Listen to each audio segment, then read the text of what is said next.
This program is part of the Scene Project's podcast network. The Scene Project features interviews with independent musicians, comedians, and artists from across the Midwest.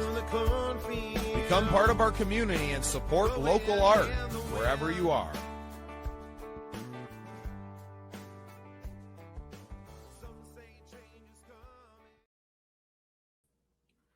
Welcome into another exciting episode of The Scene. I'm your host, Bubba Startz, and today it is my pleasure to introduce Alix and Cam from ChartHouse Studios. Welcome to the show, guys. Yo, I gotta say, I love that intro. Absolutely vibey. I love it.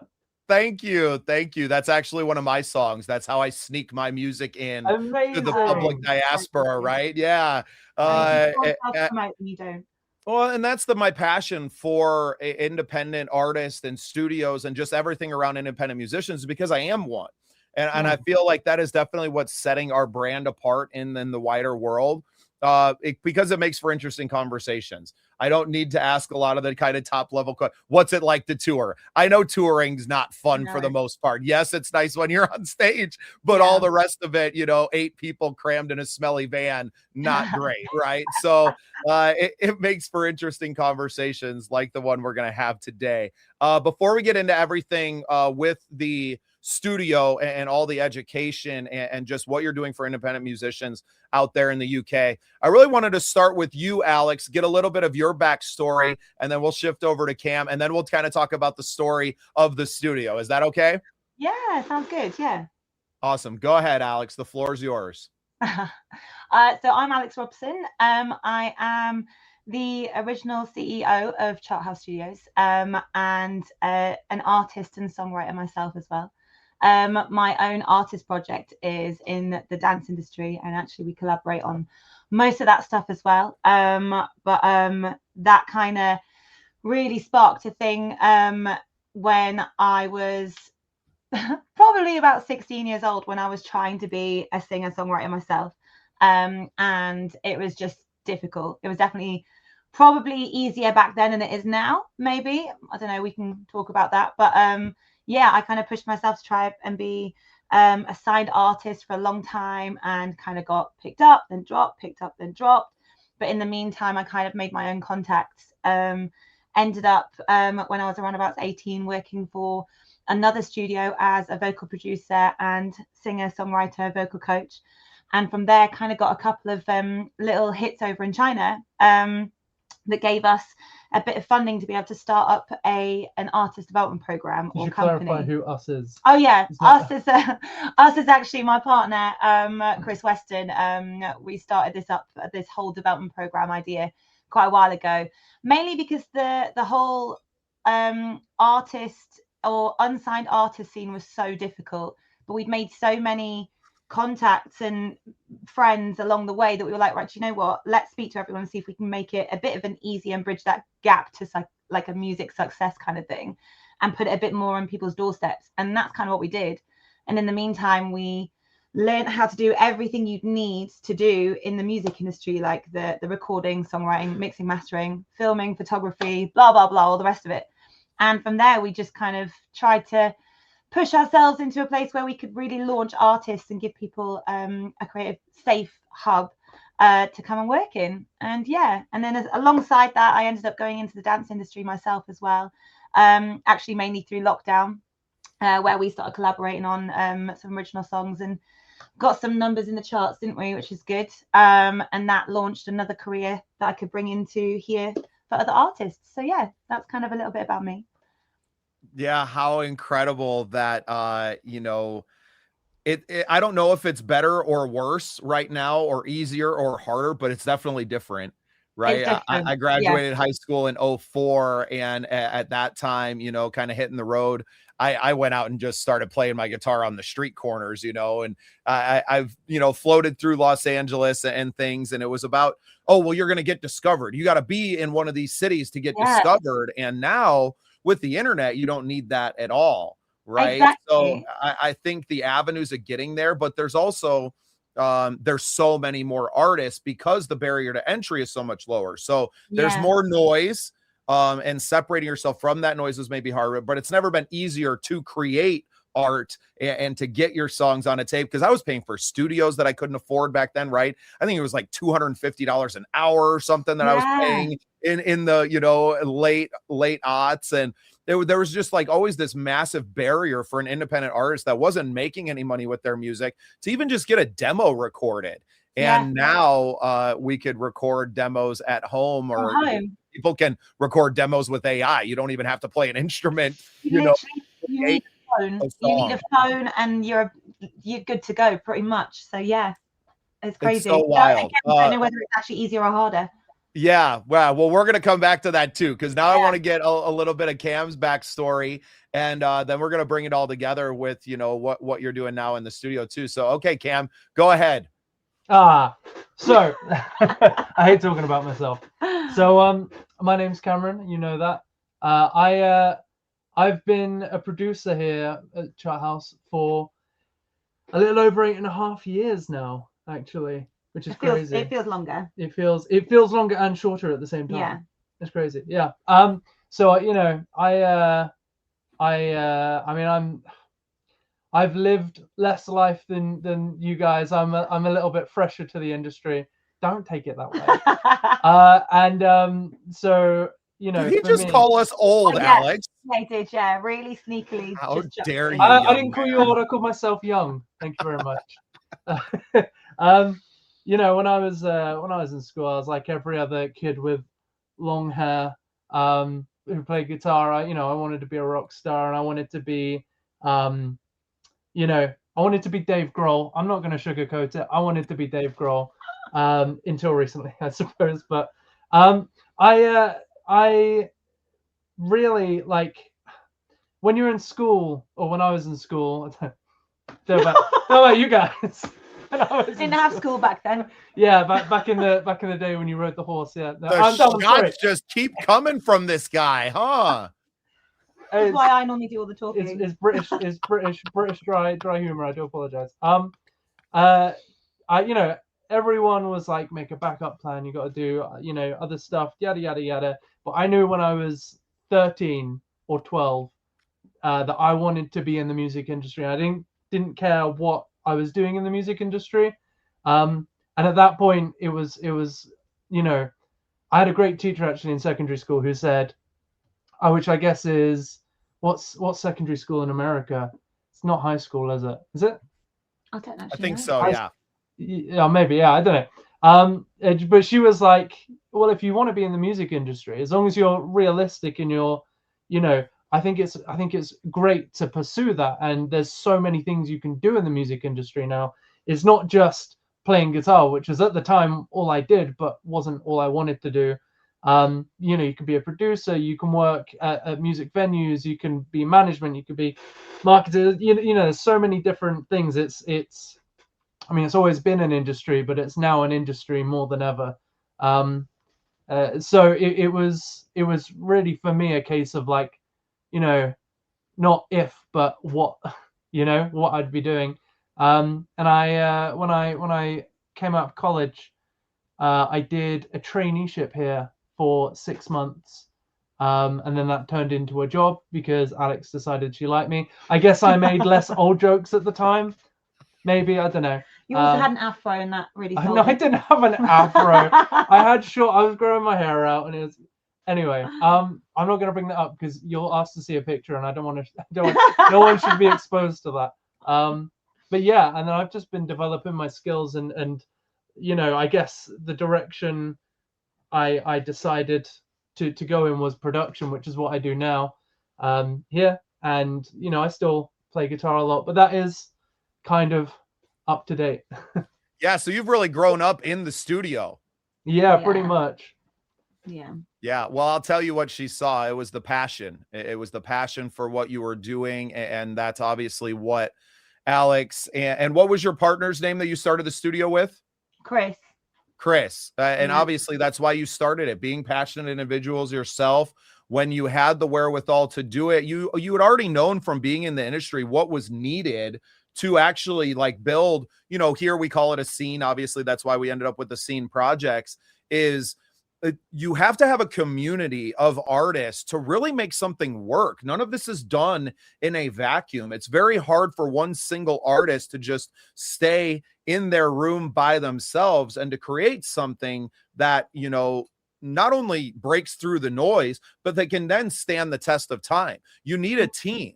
You need a community. And that's what I think in its essence, at least for me from the outside, that ChartHouse Studios is. Yes, it is a physical place where music is made, but it is a community made up of people that are passionate about music and kind of coming in where I think we all play, right? I feel like a total hack sometimes now as I'm watching these kids coming up and playing like Cam and listening to some of the songs that he's created. I've never created anything even close to that level of quality, but I'm passionate about independent creators. I'm passionate about the process. I'm passionate about the business side of it. So it's really about providing that space first, and then you'll kind of figure out where you land. Hey, Cam, maybe you're not a rock star, but maybe you could be the rock star behind the board that gets the sounds out of other people's heads, because that's almost even more of a gift, because not everyone has that. Even as creative as I am, or that Alix is, maybe we don't have that to be able to take. And the way Mina described it, she's like, I kind of just like bring him an idea of what I'm kind of thinking and a little bit of a direction. And then he pulls the song that's in my head out and on into the world. And that is such a powerful thing for not just ChartHouse Studios, but in the world as a whole. Yeah, I think there's one thing that I think Cam has kind of missed out that is probably the vital part of the studio and of him, is that I think we all massively love what we do, and we all have a passion for it. We all have a talent and a natural thing of like, I want to do this, and going, we all do this. You know what I mean? Whatever's going on in here, we have to do this. But not a lot of people know how to do that. And actually with music comes a lot of anxiety and a lot of reliving situations and bringing things up. And actually, like you said, trust in who we are, that we are going to be the right people to therapy almost a song out of someone. So sometimes our sessions go from, sometimes we'll book in a 4-hour session with someone and it's all about songwriting that day, and they'll come in and we'll chat to them, and 3 hours of that session can be a whole therapy session until suddenly that last hour it goes like that. And one thing that Cam in particular is extremely good at, I think we both are, but I think this is the reason that I think Cam has lasted in my studio as long as he's lasted, or actually become my best friend and family, is I think he's extremely empathetic. He's been through a lot in his own life. Same with me, as you know, even though he hasn't lived as long as me. The thing that he has managed to do is go, I completely relate and I completely understand, and be a safe place for someone to come and be like, here's what I'm feeling at the moment. This is what I want to talk about. And then actually let them open up to talk about what they want to talk about, and then go, here we go. Here's what you're getting. And then the amazing talent that Cam has is being able to go and it sound exactly what they've got in their head without really hearing an awful lot. Well, now I feel bad for calling you both old. Well, you should do. You've both flattered me. You should do. You should feel bad about it. Yeah, I mean, I like on your note about therapy and therapizing the clients, it does feel you know, there's a lot of imposter syndrome in being a musician. Like you say, it's all anxiety. Yeah. And never more have I felt that imposter syndrome than when I've been both the producer and the psychiatrist of the client. You know, yeah. I'm definitely not qualified for that. No, but you say that, but that's exactly what we end up doing, isn't it? Like I think that the good thing about the thing that I personally have always wanted to strive for in the studio, or for my company, for ChartHouse, is that if we were to take you for a tour around the studio, it's pretty much a house. Like, we've made it really homely, even though it used to be a little boxing arena. But what I wanted to do was I wanted to make this studio somewhere that people could come and feel at home, and also, rather than it being a business, it being somewhere they could they could be a part of the family and be friends. And that, because that's how you get the best out of somebody, is when you can bond and have that trust and just sit and cry or talk or shout or like sing. And you have to be your worst in the studio sometimes to get your best. And that's really scary to do, because as a singer or as a musician, the only thing that you're coming out with is something that you've learned, and people don't like being wrong and people don't like looking bad. And so being those people that people can look bad in front of so they don't have to do it out there, that's what I was trying to create. And I've been through an awful lot of producers and vocal coaches until I've eventually found the people who have gone, this is my family. And interestingly enough, I was talking to my sister about this yesterday. She, on a slightly different note, she runs a dog walking company, and she was doing it with a friend, and her friend has moved away. And now what she's ended up doing is she's sitting there and she's lonely and she's sad, and she's like, I don't know if I want to do this anymore. And she was like, I don't know how I'm meant to proceed, like moving forward. How do I make this better? And I was like, do you know what you need? And it just opened my eyes up once again to what we've managed to create here, which is a complete family of, like, you know, we're not blood, but we've made that connection with each other, but also all of our artists as well. That's one thing that Mina said, is she's come in and she's like, I feel like I've literally got a new family around me. So, which is really sweet. I didn't know she said that. That's adorable. Yeah. So that's kind of what we try to do. I think it comes out in the music then, right? I have a t-shirt that said, music is what feelings sound like. And all of my songs have been, Tears on the Page, or, you know, a new song of mine called True Meaning is literally just an apology letter to my wife for being an asshole. You know, and so it's, you know, a very vulnerable place that we as songwriters are in. And ChartHouse, while charts are in I think the best songs are built from a place of, I'm just trying to get this feeling out, not I'm trying to get this song to go viral or to be #1 on Billboard. Like, good songs just go there because the feeling that it emotes from the people that end up hearing it. Now, we can talk a lot about the back end of that and the distribution and the work that it takes to get a song heard, but the right song in the right moment can change your life. Oh, completely. And for the songwriter, you know, being all three of us have had those moments where it was like, oh, I got that story out. You know, podcasting in a lot of ways has become that to me as well, where I'm able to like tell these stories and to put them on tape and then to just leave them. I don't have to tell that story anymore. Or now when I sing it, it becomes something else, because now it's helping someone else to cope with that feeling of whatever it is. And I think, you know, musicians and songwriters, especially inside of that, are empathic people.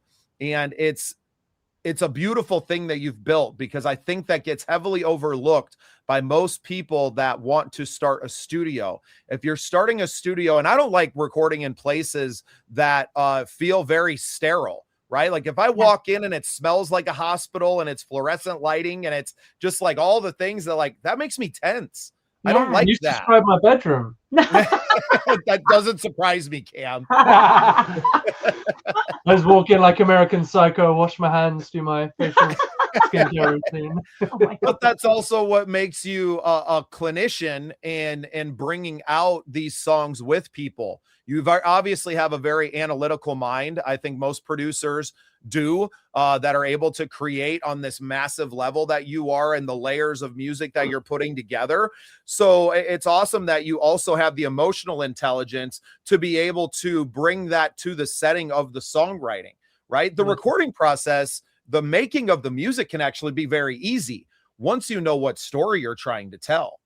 Yeah, completely. 100%. I've definitely worked with people in the past who are very emotionally closed off, and it makes it so much more challenging to actually like come out with something that is good, you know, because like you can work on a song and go, yeah, okay, cool, that's a song, but if your heart's not in it, and it's difficult to put your heart in it if everyone's hearts is not in it, you know, it just, you know, there's a soul that's missing in music without that, you know.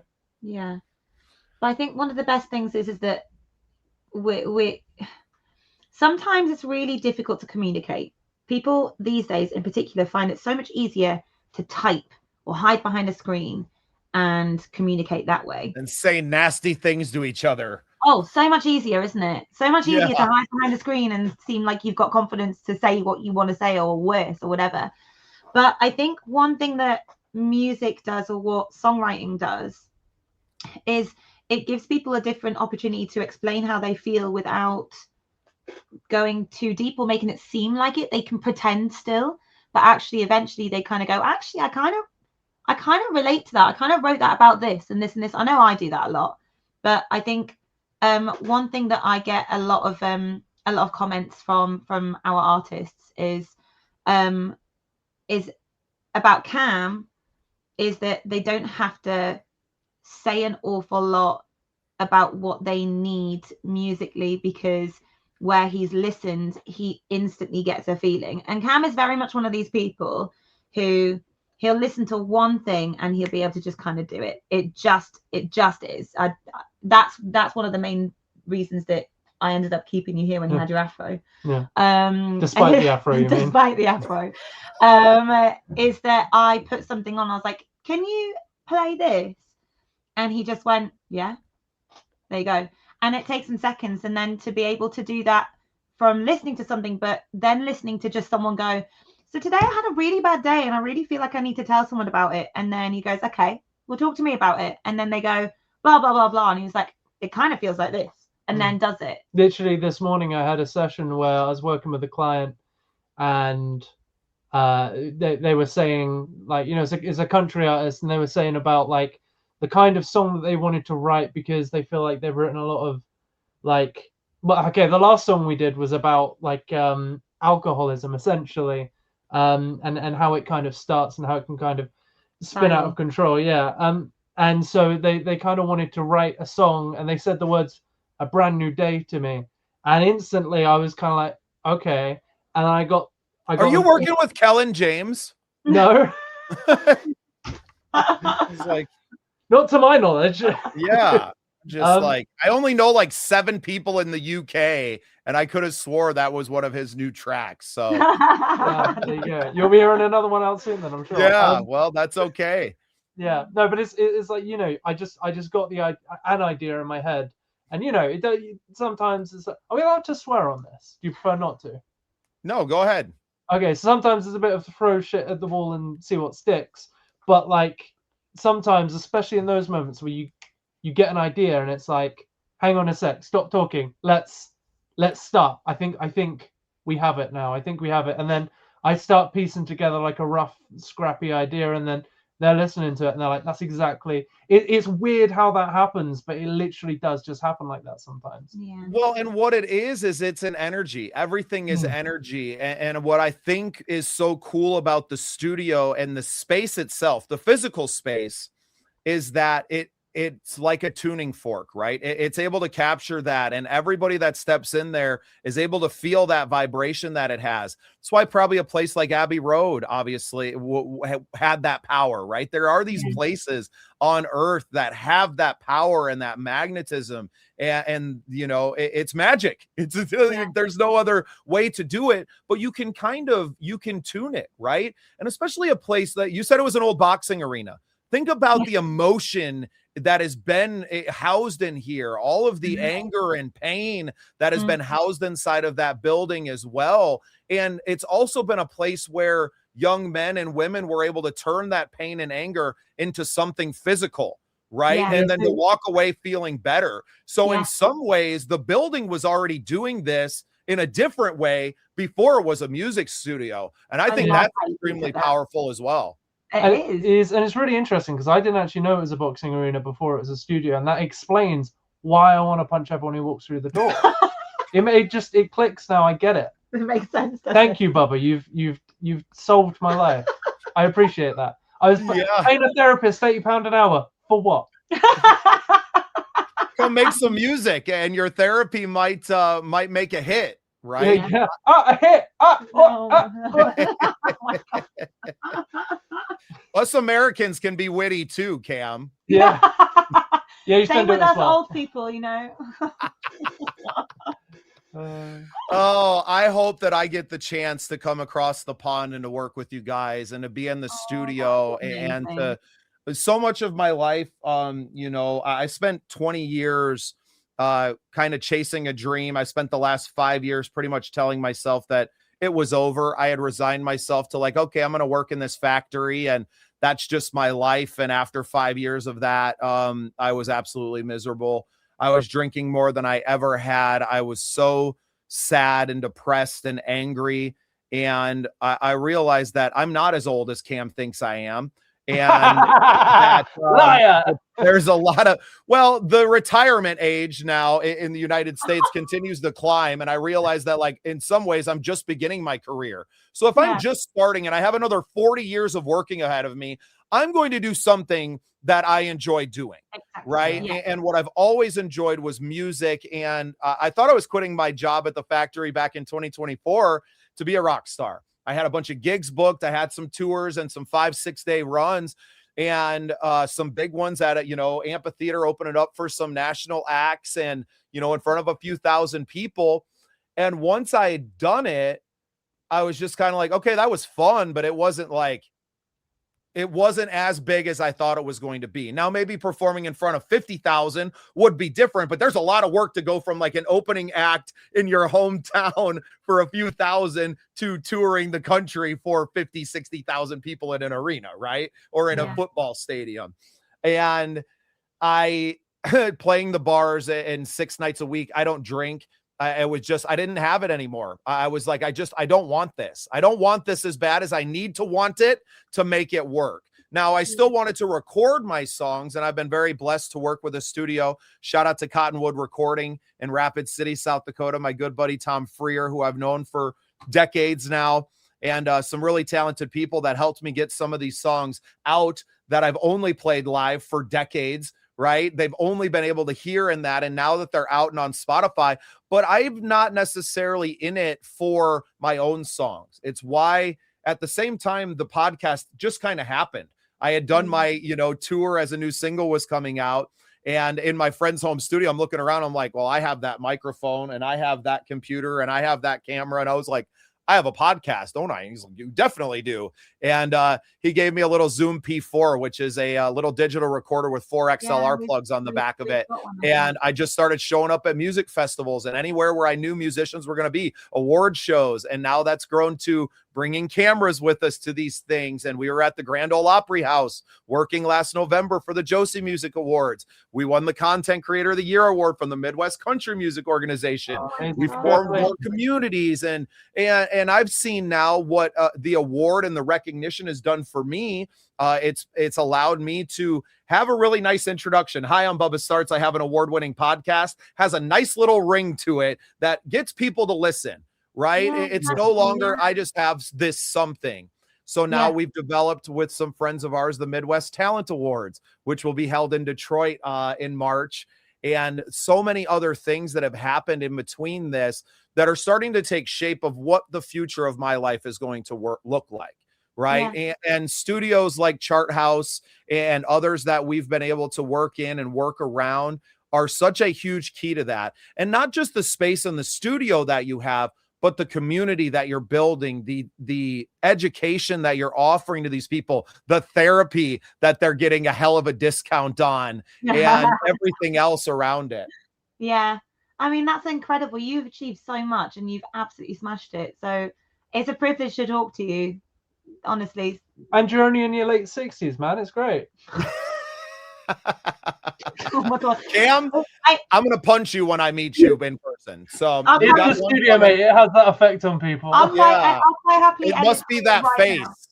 We've actually just been nominated for an award as well down here for the Portsmouth Music Awards to start off with, which is fantastic. Nice.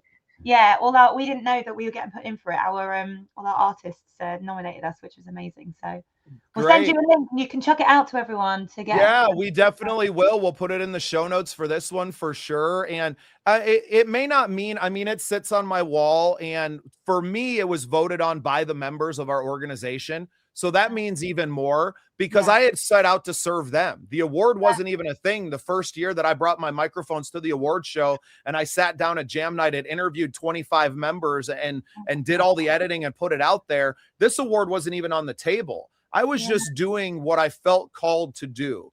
And to have that, you know, show up on the nomination list, Paul, I was like, oh, well, we're winning that one, right? Like there's really nobody else that served the community like that. And now we've inspired others to do the same. Other bands now have started their own podcast and have done this because they've seen what it's done for me and building this platform. And now the doors that it opens up for me and my music and getting to travel out of state and on tour buses and to go, yes, my music is still a part of it, but the platform building, the networking, those things are not everyone is good at that. Right? Not everyone has those abilities either. Some of us are built to spend time with a few behind a, you know, keyboard or behind a computer producing. And some of us are meant to be out there and to be the face and the voice for everyone else. And Alix, I feel like that's kind of where you and I find ourselves, as being that face and that voice and that connector, and being able to put people in the same room together to allow magic to happen. And I'm totally okay with that. I don't need to be the star on the, you know, on the stage and screen to get a great amount of joy from seeing others do it. And I think that people actually forget or think that that's actually what we're looking for or what we're aiming for. But actually, with the complete opposite, it's very much like, well, I've got a voice that means something and people seem to take seriously. So I'm going to use that power to try and inspire other people to go like this. And that, for me, that's the most rewarding part of everything that I do. And I'm sure it is for you, is that if we can't inspire people with what we're currently doing, then personally, I don't think there's an awful lot that I can get out of that if I wasn't inspiring people. And I think that's always been my goal, is that I love being, and it's actually probably really bad business. I love being the person who could potentially bring this opportunity to go, right, okay, let's figure out how you can utilize this. And people forget that, actually, I think we forget, it's very easy to forget that we have that unique quality to be able to offer that and then go, okay, I'm here if you need me, but here you go, that kind of thing. Yeah, I think it's incredible that we're actually given the opportunity to be able to push that forwards. We all bring our own gifts to the table. And when we all pursue the epitome of those gifts at the same time, and we don't let our ego cloud our decision-making, that's when the true magic happens. And obviously that's been going on at ChartHouse Studios for a long time. I hope it continues here at the Scene Projects as well. And I hope that we get to work together really soon. I got to figure out how to get to the UK, or to build a space over here where I can bring you guys out to South Dakota and you can see our countryside and be able to come and bring your energy into our studio. That sounds like a great idea. Sounds amazing. So yeah, but we've got, give me just 2 seconds. Hey, Chris. There you go. One of our songwriters who is actually incredible as well. I'll send you over some music. Fantastic. Well, looking forward to it. You guys have a busy day, as we always do here as well. Tell everyone how they can find you online and get a hold of you, and I'll let you guys get out of here. Thank you so much. You can find us on all social media platforms under ChartHouse Studios, and our website as well, which is www.charthousestudios.com. And you'll find me under Alix Robson Official on Instagram, and you'll also find Cameron under I'm Cameron Soper. Hello. Hi, my name's Cameron Soper. At 2cam2soap, like the numbers, like the movie, but I haven't watched it, so. And we'll send you over a link as well for the Portsmouth Music Awards. We'd love as much support as possible. I love it. If you ever want any of our artists to come and chat to you, we've got some incredible singers and songwriters. Bunch of them, yeah. All of them. Yeah, we're going to figure out a plan to make that happen. I actually have a form where everyone can sign up and individually get in and send us their songs to be played on our shows. And let's just make a nice little community between our communities now, and to be that bridge, maybe across an ocean. Yeah, sounds like a great idea. Sounds like Well, great. Alix and Cam, thank you so much for spending some time with me this afternoon over there this morning here in the US. And thank you for being part of the scene. Thank you Pleasure. as well. Thank you, Bubba. Thank you so much.